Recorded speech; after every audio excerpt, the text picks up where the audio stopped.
대통령 지방선거 다음날 국민만 바라보고 나가겠다. 집권 2기 민생 분야. 선과 박차 검사장 인사 정권 코드 이어 22일에는 주택보유세 개편. 안윤곽 소득주도성장은 속도 조절할 듯 조국 맨 왼쪽 민정수석이 21일 종로구 정부 서울청사 별관에서 열린 검경수사권 조정 합의문 발표식에서 발언하고 있다. 서재훈 기자 청와대가 더불어민주당의 6.13 지방선거 압승 이후 연일 주요 개혁과제에 과감한 드라이브를 걸고 있다. 미뤄왔던 검경 수사권 조정안을 21일 전격 발표한 게 대표적이다. 지방선거에서 확인된 국민 지지를 바탕으로 집권 2기 민생 분야에 본격적인 성과를 내겠다는 구상으로 보인다. 다만 다소 부작용이 나타난 소득주도 성장 등 경제정책 은속도 조절이 이뤄질 전망이다. 청와대는 지방선거 이틀 후인 15일 월성 원전 1호 기조기 폐쇄를 단행한 데 이어 이날 검경수사권 조정안을 발표 했다. 선거 후 일주일 사이에 주요 국정과제인 탈원전 정책과 사법개혁에 박차를 가하는 모습이다. 법무부가 19일 발표한 검사장급 인사도 윤석열 서울중앙지검장의 유인과 참여정부 청와대 파견검사 출신인 윤대진 서울중앙 지검 1차 장검사의 법무부 검찰국장 발탁 등 예상을 뛰어넘는 정권 코드 인사라는 평가가 나왔다. 청와대의 부동산 정책을 가늠할 보유세, 종합부동 산세 재산세 개편 방향도 22일 윤곽이 드러난다. 문재인 정부 중장기 조세개혁 방향을 논의하는 대통령 직속 재정개혁특별위원회는 이날 바람직한 부동산 세제 개혁 방향을 주제로 정책 토론회 열고 보유세 개편안 초안을 공개한다. 청와대는 부동산 시장의 저항과 증세에 대한 반발로 보유세 개편에 신중한 입장을 보였지만 공평 과세, 주거 안정이라는 국정과제를 더는 미룰 수 없다고 판단한 것으로 보인다. 문재인 대통령이 지난 14일 청와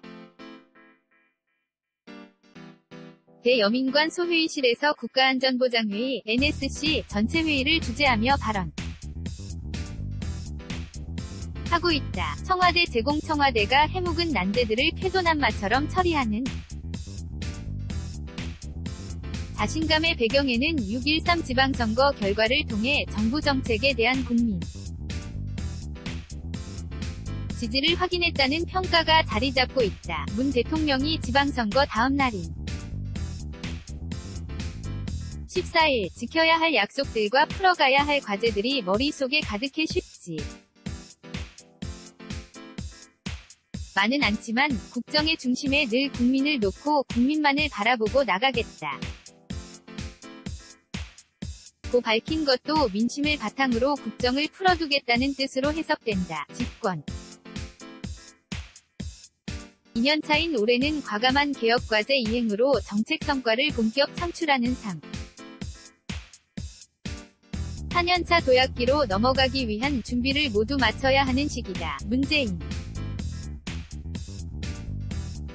정부는 앞서 집권 5년을 과감한 개혁과제 이행과 정책 추진 기반을 구축하는 혁신기 2017년 5월에서 2018년 새 정부 대표 정책의 성과를 본격 창출하는 도약기 2019에서 2020년 과제 완수와 지속 가능한 혁신체제를 구축하는 안정기 2021에서 2022년 5월 등 3단계로 했다. 도약기에서 본격 성과물을 내야 하는 분야로는 4차 산업혁명, 사회 적경제, 국민안전, 자치분권, 조세재정개혁, 국방개혁 등이 꼽힌다. 다만 정부의 대표 경제정책인 소득주도 성장은 보완 필요성이 제기되면서 정적 운영에 초점이 맞춰질 전망이다. 정부가 경제 패러다임 전환을 목표로 최저임금 인상 등을 펼쳐왔지만 오히려 고용 동향 악화, 저소득층 소득 감소 등의 부작용이 나타났기 때문이다. 앞서 당하성 정책실장이 21구 회에서 열린 고위 당정청회의에서 경제정책과 관련해 안타깝게 저희 노력 이 아직 미치지 못한 국민도 있다며 문재인 정부 2년차에는 소상공인, 자영업자, 노인층, 실업상태 국민을 위한 정책을 그분들의 눈높이에서 만에 적극적으로 시행하는 데 집중하겠다고 강조하기도 했다. 정지용 기자 CDRAGONEO@hankookiilbo.com